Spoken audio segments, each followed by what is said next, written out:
everyone, you're watching The Last Word, and the big question on everybody's mind is who will be the Mukhya Mantri or the Chief Minister of Madhya Pradesh, Chhattisgarh and Rajasthan. The BJP is in a huddle to pick the next Chief Minister for the three states it won on Sunday. Meeting is currently underway at the Prime Minister's residence with BJP brass in President J.P. Nadda, Home Minister Amit Shah in attendance. And I'm going to go straight to 7 LKM from where my colleague Himanshu is joining us live. Himanshu, what are the considerations for the BJP? You know, region, caste, what are the issues that they're keeping in mind when they will be announcing their next chief ministers? And when are the observers likely to go to the capitals of these states to conduct the legislature party meetings? Well, Marya, it has been more than 48 hours since the results were announced. But the BJP central leadership is yet to decide when the meeting of the new MLAs in all these three states will be held and who are the central observers who will be sent from Delhi. But I've been told by sources that deliberations are in the final stages now. And Prime Minister Narendra Modi, when he met BJP President J.P. Nadda, this was, of course, is believed to be one very important subject on which a very detailed deliberation has been held. But we have been told that there are still some more confabulations that are likely to be held before an announcement will be made as to when the newly elected MLAs meeting will be held and who are the central observers who will be sent from Delhi. But clearly, BJP, of course, is trying, BJP central leadership is trying very hard to arrive at a consensus as to who should be the chief minister in all these three states. But at the moment, the deliberations are in final stages, and I think very soon it will be announced when the newly elected MLAs meeting will be called in Chhattisgarh, in Madhya Pradesh and in Rajasthan. And central observers, once they are nominated, we will know more about this story, I think, in next 24 hours. Marya. I have one more question to you, Himanshu. You know, having covered the BJP for several years, I know that, second guessing any decision of the leadership is like, shooting in the dark, perhaps. But my question to you would be that are there other leaders, in the sense that state presidents and others present, the in charge of various states also in attendance there? That's right. See, deliberations of this kind, when it is held, of course, the effort is to build up a consensus on the probable names. Remember, BJP went into these three states with a new strategy. There was no candidate who was announced as the CM candidate by the BJP central leadership in all these three states. In previous elections, we have seen that BJP central leadership has been very decisive, and even before the election process had started, the name of the CM candidate had been announced in several states. But this time, this seems to be a new BJP strategy. No names were announced either in Rajasthan or in Chhattisgarh or in Madhya Pradesh, and that perhaps makes the entire process of electing a new chief minister that much more interesting and that much more important as well, because there are, of course, caste considerations, regional considerations. There are several considerations that are being deliberated on now. But the fact that BJP central leadership had decided not to nominate a leader as a CM candidate in these three states clearly means that at that point of time they didn't want to put up or prop up any particular name before the elections. But now, as I said earlier, it has been more than 48 hours now. But the deliberation, the process to select a name, build up a consensus around one name, I think that process, that internal deliberations in the BJP between and among the central leadership and the state leadership, I think is still on. But sources have told us that in next 24 hours, of course, an announcement is likely to be made as to when the newly elected MLAs meeting will be held in these three states and who are the leaders who will be central observers who will be sent to these three states to talk to the MLAs and arrive at a consensus name for the new chief minister's post in all these three states. Marya. All right, Himanshu, appreciate your time. Thank you so much for joining us. And shifting focus to the questions that are there for the Congress party.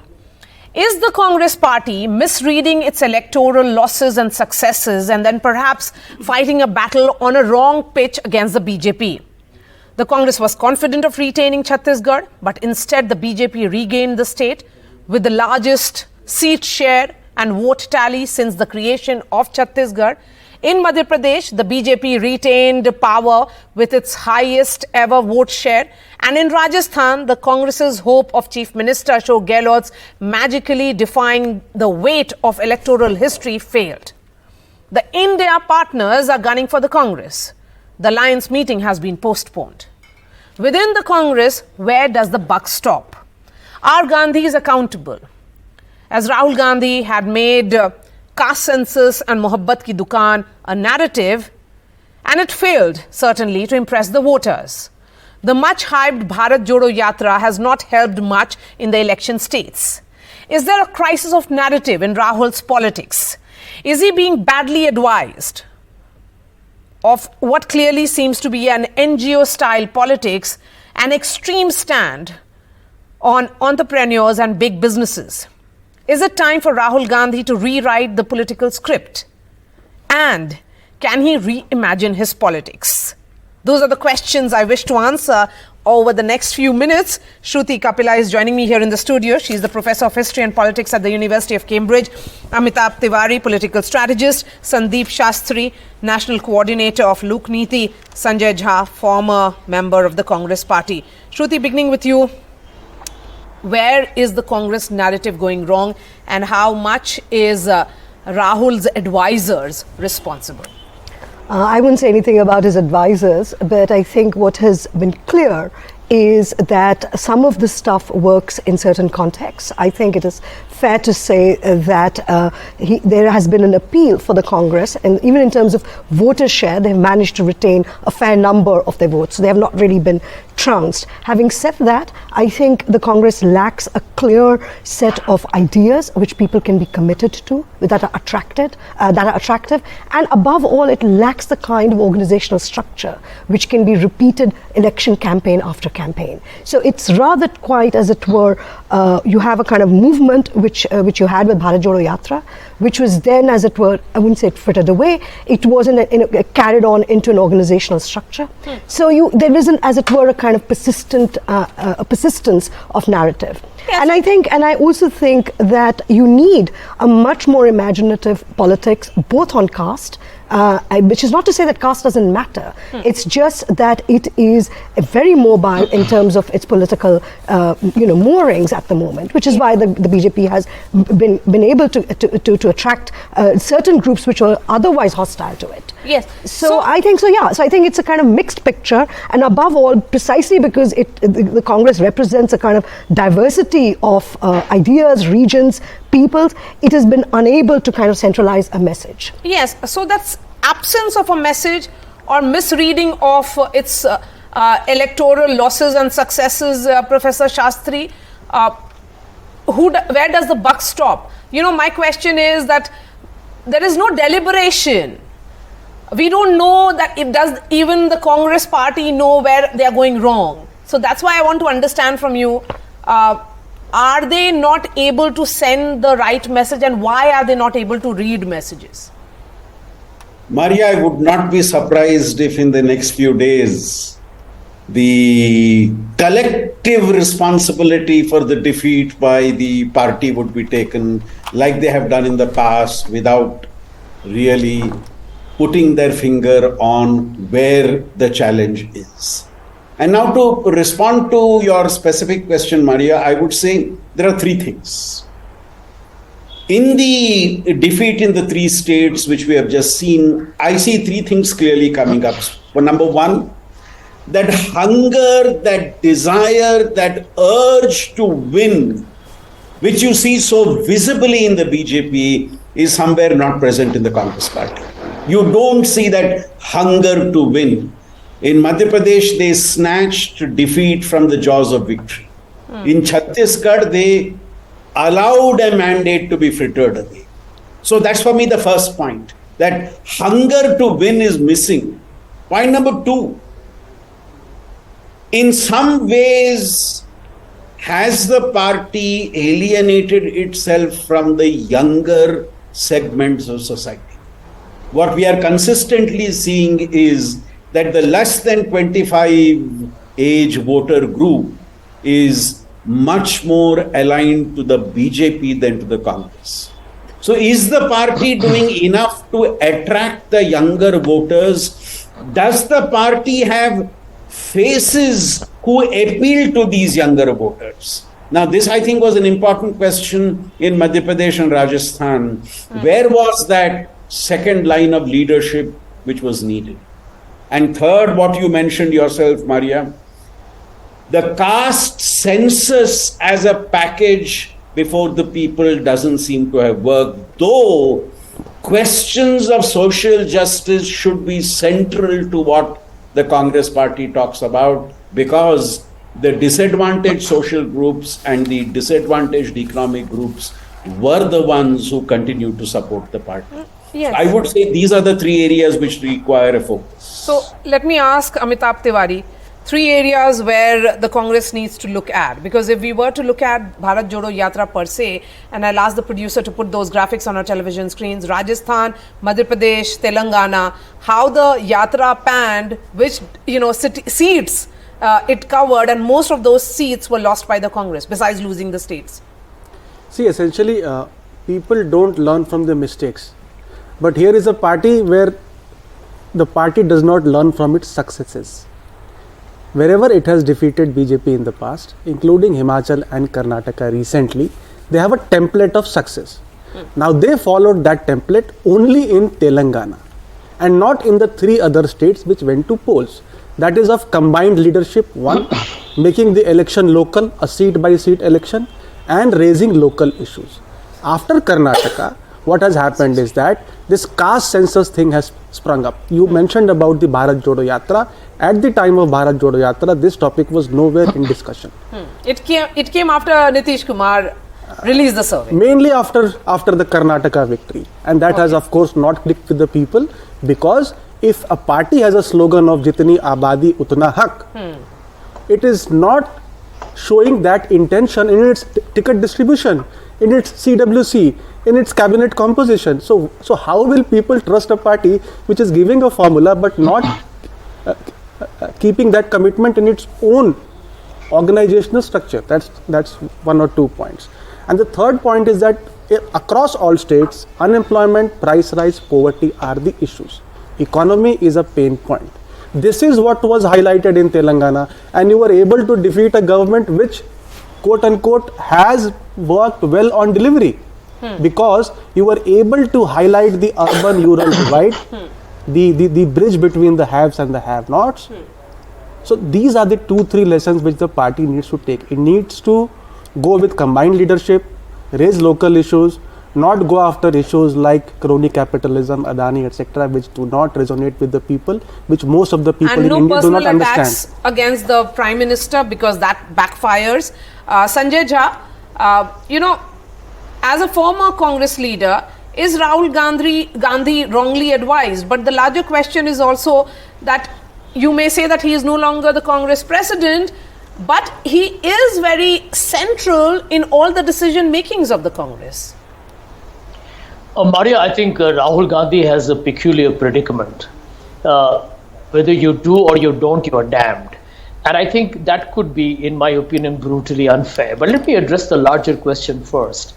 The Congress has won Telangana, and I think that's a significant triumph that we should not underestimate the impact of or the import of. Point number 2, it has won more aggregate votes, if you count all the 5 states, than the BJP.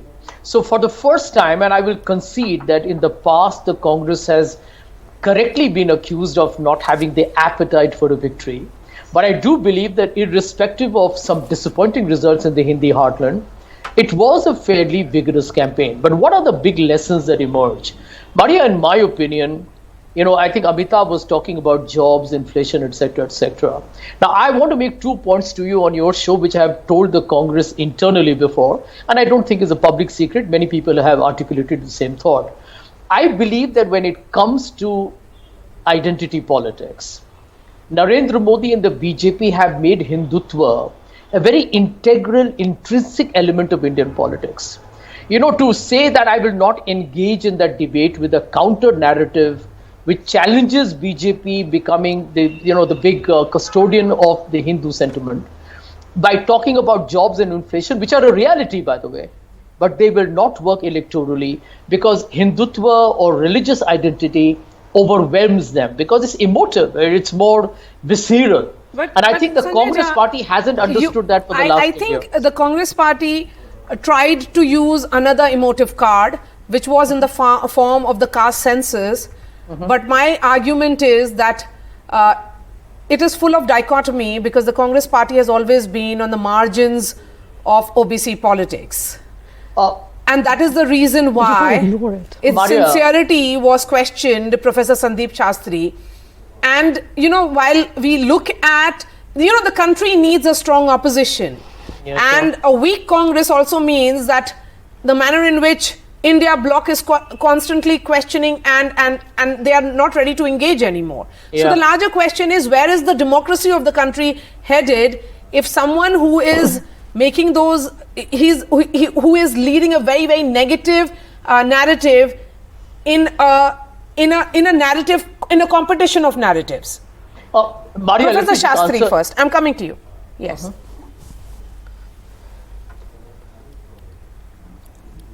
Professor Shastri, if you can hear me. Yeah. Okay, the question is addressed to me, yes. Now, I fully concede some of the points which Sanjay ji made. I think the Congress needs to come up with a alternative narrative which is equally attractive. And what I'm arguing, Marya, is social justice as a plank is very critical given the support base that the Congress has. But what I'm saying is that support base which they have and the social justice plank which they must use needs to take a much more creative form which will appeal to public sentiment and not merely through the propagation of a caste census is the point I'm trying to make. And the other point which Anurag ji made, which I think is very important, the Congress has won when at the state level collective leadership has been a part of their agenda, a part of their electoral campaign. We did not see too much of that in Rajasthan and in Madhya Pradesh. We had individuals leading the campaign there, and that in a sense exposed the lack of unity within the party, the lack of the presence of maybe a second line of leadership to campaign along with those who were projected by the party. Okay. A quick word from you, 30 seconds. Let's start wrapping up this discussion. Sanjay Jha, Amitabh Tiwari, first to both of you and then the final words to the women on the panel. See, I think, sorry. That's okay. Yes, please, No, please, ma'am. No. She'll get the final words. Yes. Fine, sorry. So Sanjay ji is a very good friend and I really look up to him. But I think to say that it is a victory of Hindutva is a very simplistic explanation or assessment of the entire electoral victory of the BJP in the 3 states. And that is where the Congress goes wrong, because you use the word deliberation after loss. I am saying a deliberation is required even before you go into a war. When you go into a war, you need to do a SWOT analysis. What did BJP do? That we are on the back foot in Madhya Pradesh. Chhattisgarh we are losing. Rajasthan we might win because of Rivaz. So let's try to adopt different strategies. And what did Congress do? We are winning MP from day one. We are winning Chhattisgarh from day one. Even the Congress president is saying, giving false hopes to their cadre and leadership, which led to overconfidence and this overall defeat. Complacency. Sanjay Jha, does that stem from the top? Marya, I will repeat my point. With due respects to Amitabh, I respect him too. You look at what Kamal Nath and Mr. Baghel and Mr. Ashok Gehlot did in their states. They were playing to the soft Hindutva card. And that's my point, that your response to the BJP has to be more ideological, and it cannot be these tactical opportunistic games. They will not work. That's my point, and I stand by it. But the larger point that I wish to make here, I think if you read Sun Tzu and the Art of War, it tells you that if you're winning, you should say that you're losing. And if you're losing, you should say that you're winning. I think the Congress party made a terrible mistake in its political communication to give the message that Madhya That's Pradesh and Chhattisgarh is fascinating. in the bag. Shruti Kapila, now it's about Sun Tzu. No, I'm going to duck that one. I actually think there is a real opportunity here for the Congress to remake a new politics around inclusive India.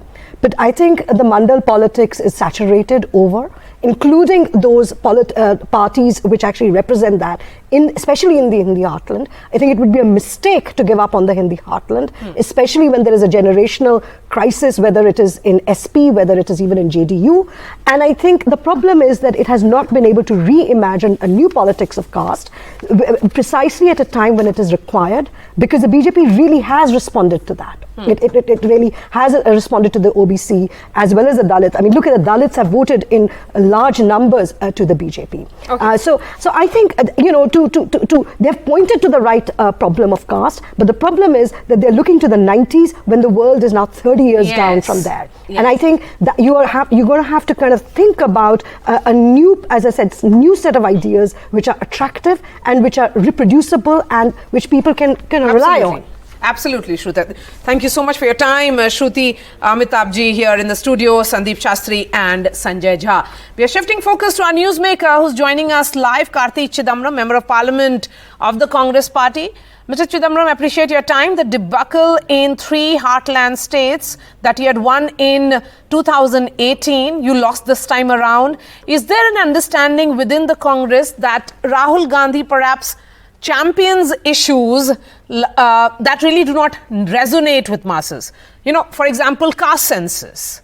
So these are issues that do not connect with masses, and that's the reason why one loss after another. No, I think the word debacle is a very harsh and in my opinion, erroneous word. You don't call a party which loses elections by 1 or 2% votes that they face the debacle. You got to look at each state, look at the statistics of each state, analyze the granular data, and then come to some sort of conclusion. I don't have any first-hand knowledge of handling the elections in these 3 states. They were all helmed by people way senior to me and way more experienced than me. 2 were sitting chief ministers. One is a former chief minister and a union minister who headed the state elections.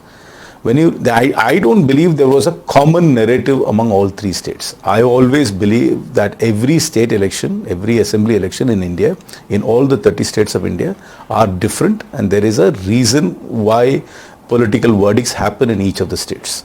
While you talk of the 3 states, you must also talk about Telangana.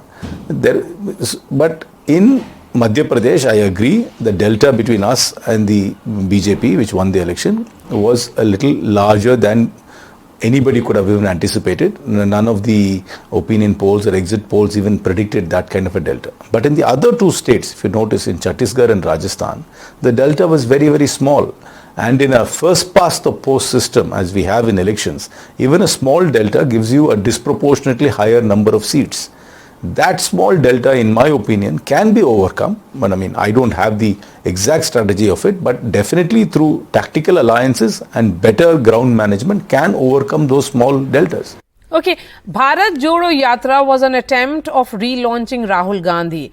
And we are looking at some statistics which certainly show that Bharat Jodo Yatra did not really help. See, first and foremost, I don't believe that national leaders win state elections. I really don't. Even with respect to the Prime Minister of India, I know he's very popular in the northern parts of India.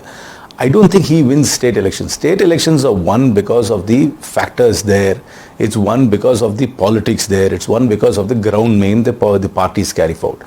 National leaders can only add a little oomph to it. They really don't win the election themselves. So to somehow to say that the Bharat Jodo Yatra traversed through this and you did not win a state, I think it's a very erroneous kind of an analysis. If our ground game is good, if we have a connect locally, And people vote in state elections for different reasons, and they vote for national elections for different reasons, and the choice they make.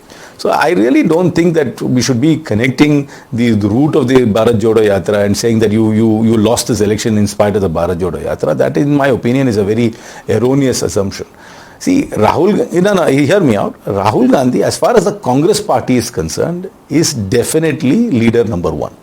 He has won over the minds and hearts of the average Congress worker, and that's what matters within a political party's leadership. He is the undisputed leader in the hearts and minds of the average Congress worker throughout India. There is no dispute about it. I don't think there is any Congress worker, the unsung, unheralded, sincere Congress worker who wants anybody else other than Rahul Gandhi.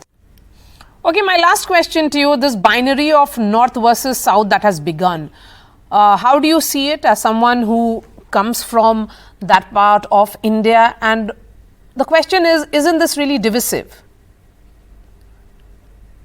No, not at all. We are not dividing the country at all. Where is this North versus South binary? I think people are suddenly coming up with this new narrative. I don't know. Nobody is suggesting that.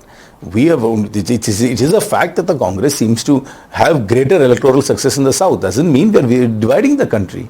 I mean, if anybody is dividing the country, it is the BJP which is dividing the country on polarizing the country on religious lines. And look at the by bringing in that totalitarian view of society. I mean, their Ayatollah Hindutva which they bring in. We are not dividing society. There is no North-South divide. I mean, there are obvious differences. There are statistical differences between the North and South in certain regards, and sometimes people might highlight it. But we are not dividing the country. Nobody is questioning the union of India. Nobody is questioning the integrity of India in any way. I don't know where we are getting this. I'm actually surprised that this narrative is being spun in the last couple of days. From where is it coming from? I mean, where is the Congress party or anybody else saying that we are different from the North? We are one people. Yes, there are differences and there are grouses. The South has grouses. Because we believe sometimes that our linguistic identity or cultural identities are a little bit obliterated by the majoritarian view. But that does not mean we are trying to divide the country in any kind of there's no Mason-Dixon line in India between North and South. We are not doing that. All right, Karti Chidambaram, really appreciate your time. Thank you so much for joining us. That's all from me. I'll be seeing you tomorrow. Thanks so much for watching.